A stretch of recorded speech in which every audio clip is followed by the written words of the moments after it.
The steppe, an endless sea of grass beneath a sky so big it feels like the whole world fits inside it. Out here, in the cold winds of Mongolia, a boy was born with a blood clot in his fist, an omen that he would one day rule. His name was Temujin. The world would come to know him as Ghenghis-Khan. The hard childhood. Temujin's early life was not greatness, it was survival. When he was 9, his father, a minor chieftain, was poisoned by enemies.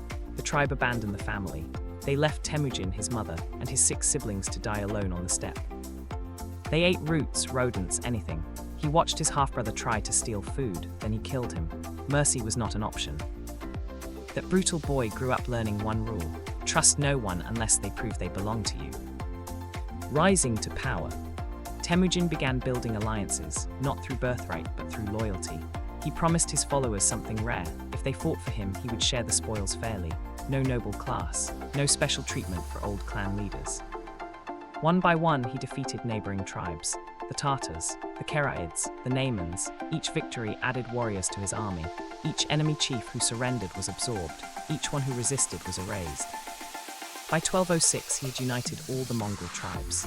At a great assembly on the Onon River, they raised him on a felt rug and gave him a new name: Ghenghis-Khan, Oceanic Ruler, or Universal King. What made him great? What made him great? 3 things. First, merit over blood. He promoted generals based on skill, not family. His top commander, Jeeb, was once an enemy archer who shot his horse out from under him. Genghis didn't kill him, he hired him. Second, innovation. His army was organized in units of 10, 100, 1,000, 10,000. Signals used smoke, drums, and flags. They moved faster than any army in history, sometimes 100 miles a day. Third, psychological warfare. If a city surrendered, he spared them. If they resisted, he annihilated them, and let the next city know exactly what would happen. Many gates opened without a fight. His accomplishments. In 25 years, Genghis Khan conquered more land than Rome did in 400. From the Pacific Ocean to the Caspian Sea, northern China, the Islamic Khwarezmian Empire, Afghanistan, Persia, he destroyed ancient kingdoms like the Western Xia and the Jin dynasty. His empire stretched over 4 million square miles, larger than Alexander's or Caesar. But he wasn't just a destroyer. He created the first international postal system, the Yam, relay stations with fresh horses for messengers. He united Silk Road trade under one law. He promoted religious freedom, exempted the poor from taxes, and forbade kidnapping women. A brutal man, yes, but also a builder. How his rule ended.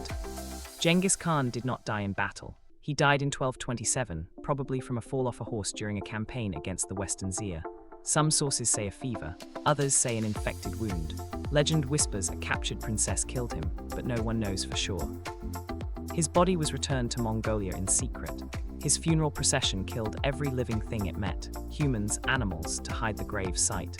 To this day, no one has found the tomb of Genghis Khan. He had already divided his empire among his 4 sons. The empire would grow even larger under his successors, Kublai Khan, Urgedei, Hulagu. But within a generation, the united Mongol Empire cracked. Civil wars, different religions, too much land to rule from one throne. The Great Khanate split into 4 pieces. They eventually fell, but their legacy, a connected Eurasia, trade from China to Europe, religious tolerance, lasted for centuries. Final reflection. Genghis Khan began as a starving boy running from enemies. He ended as the founder of the largest contiguous land empire in human history. He slaughtered millions, but he also ended centuries of tribal war, gave women rights unheard of elsewhere, and opened the world. Loved and hated, feared and studied. Nearly 800 years later, on the Mongolian steppe, his name is still spoken with awe. Because before anyone ruled the world, a boy with a blood clot in his fist decided he would never be powerless again. Genghis Khan was the founder of the Mongol Empire, which became the largest contiguous land empire in history after his death in 1227. For years, a popular story claimed that he was directly related to 1 in 200 men alive today. The old theory. That claim came from a 2003 study. Researchers found a specific Y chromosome lineage, passed from father to son, present in about 8% of men in Central Asia. That equals roughly 0.5% of the global male population, or about 16 million people. Because of the pattern and timing, they proposed this was the genetic signature of Genghis Khan himself. The new challenge. However, a major 2026 study challenges this theory. Scientists analyzed ancient DNA from elite mausoleums of the Golden Horde, the part of the empire ruled by Ghenghis-Khan's direct descendants.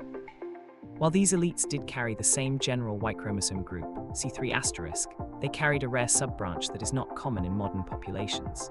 The researchers argue that the widespread lineage seen today is a large genetic family that had already diversified by the Khan's time. Therefore, it likely represents the success of many powerful men from the Mongol Empire, not just one individual. The final verdict. Because Genghis Khan's burial site has never been found, scientists have no DNA directly from him. Without that, they cannot confirm a single genetic link.